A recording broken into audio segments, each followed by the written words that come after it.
neglect.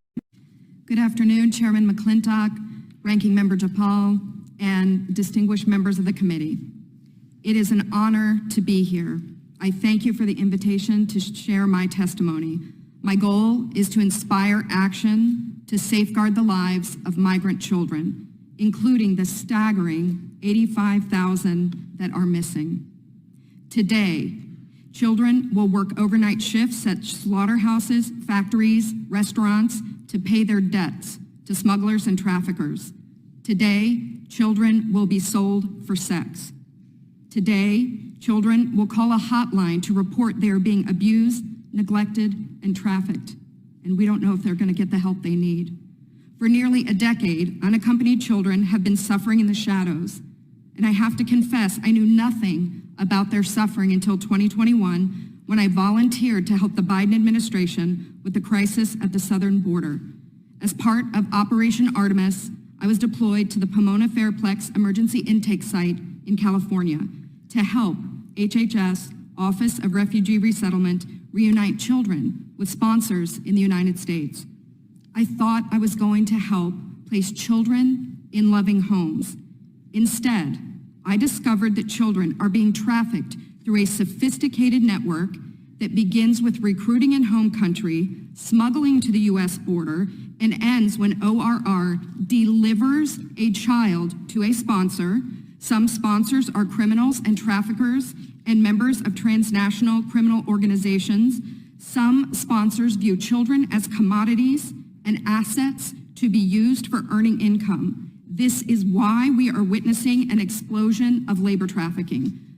Now, whether it's intentional or not, it could be argued that the United States government has become the middleman in a large-scale, multi-billion-dollar child trafficking operation that is run by bad actors seeking to profit off of the lives of children.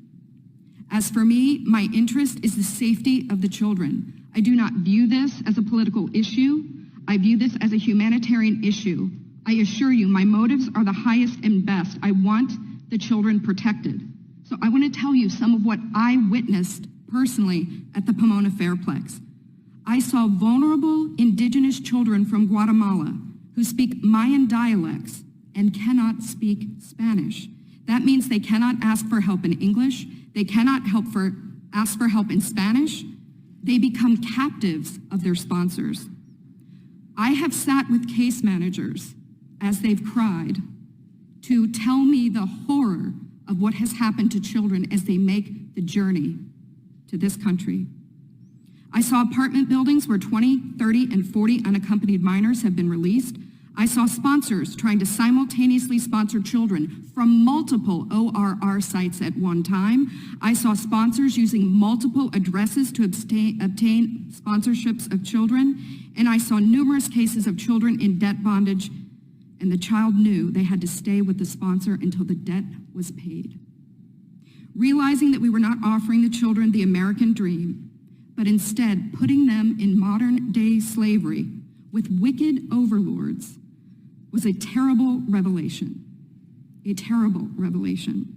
These children are a captive victim population with no access to law enforcement or knowledge of their rights. They are extorted, abused, neglected, and that is why I blew the whistle in 2021. I witnessed firsthand the horrors of child trafficking and exploitation. My life will never be the same after what I saw, but I have hope because I'm counting on you. It's my hope that you'll take action to end this crisis to safeguard the lives of these vulnerable children. People have asked me, what can be done? What would you suggest? Well, first, I think HHS's #1 priority is oversight. They must commit to oversight, transparency, and accountability.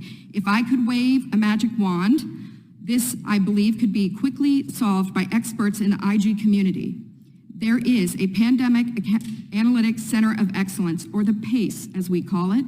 I believe if data analysts at the PACE could look at the data, children could be rescued, criminals could be prosecuted. If the PACE had access to this data, it shows where the children are and who has them. I think also We need to change the culture of speed over safety. Speed is the wrong performance measure when dealing with children. We need to revamp the vetting process of sponsors and have case managers who have investigative backgrounds, data analytics backgrounds, some certified fraud examiners. And I think we need to reimagine a system where the sponsor is the accountable party. Sponsors should be required to report to ORR. And lastly, stop retaliating against whistleblowers. Stop retaliating against the people who are trying to tell the truth to save the children.